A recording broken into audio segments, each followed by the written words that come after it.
Good morning. My name is Sarah. I am a slave owned by Mr. William and Virginia Boatwright of Charleston, South Carolina.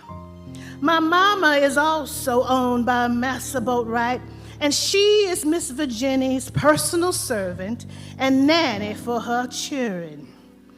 I was born the same year as their daughter, Abigail. She and I were both nursed by my mama, and we grew up together in the big house. When Abigail's tutors taught her to read and write, Miss Abigail would sneak off with me and teach me what she learned. Now, it was illegal for her to do this, so we had to make sure no one ever found out. Now, the story of slavery in America, well, that can't be told without including the fundamental force that got us through it: Christianity. The good news of the Bible gives my people strength and the fortitude to endure the cruel hardships and torment of slavery in that cruel empire we were brought to these United States of America. Wade in the water, wade in the water, children, wade in the water. God's gonna trouble. Some of us are willing to risk it all and escape north to freedom.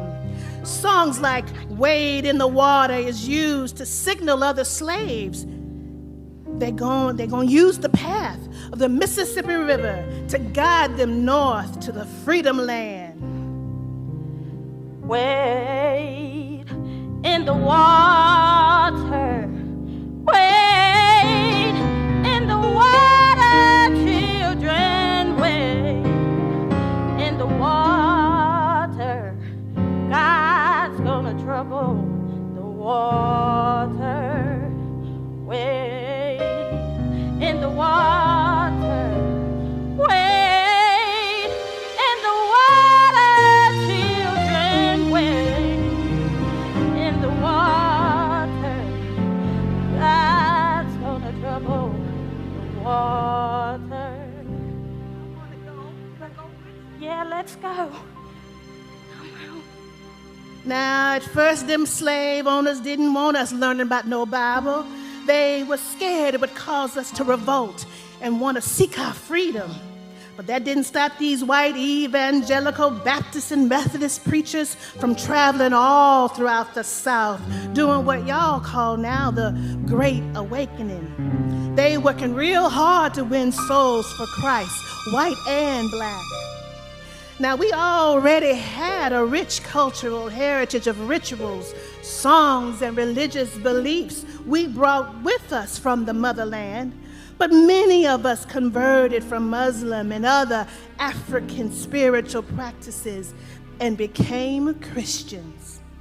But we soon realized this Jesus would free our souls from hell and damnation, but not from slavery.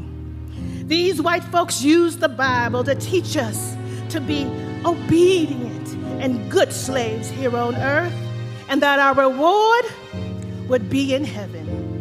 They would pick out parts from the book of Ephesians and of Colossians where it says, "Slaves, obey your earthly master."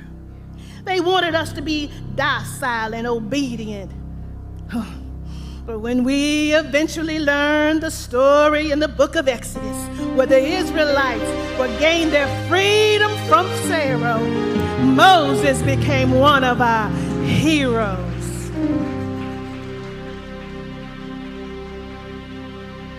Hold on,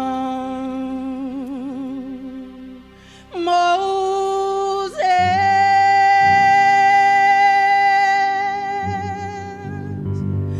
Way down in Egypt's land, tell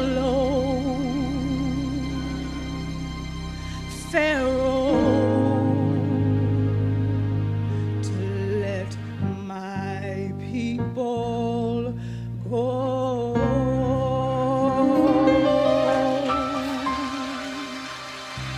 the Lord God said to bold Moses, let my people go.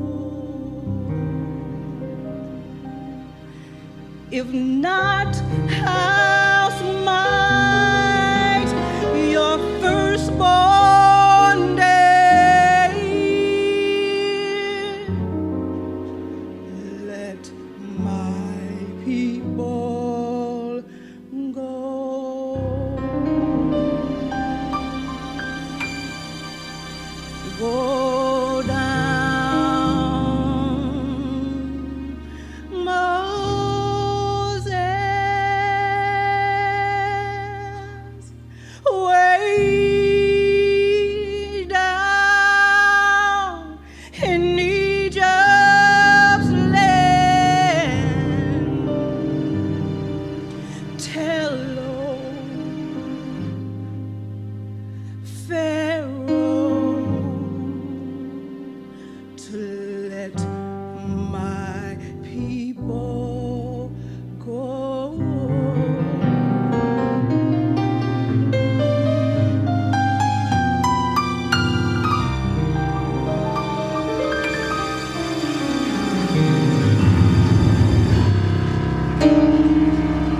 Moses and other stories from the Bible gave us hope and a temporary reprieve from the cruel and volatile suffering we endured every day of our lives.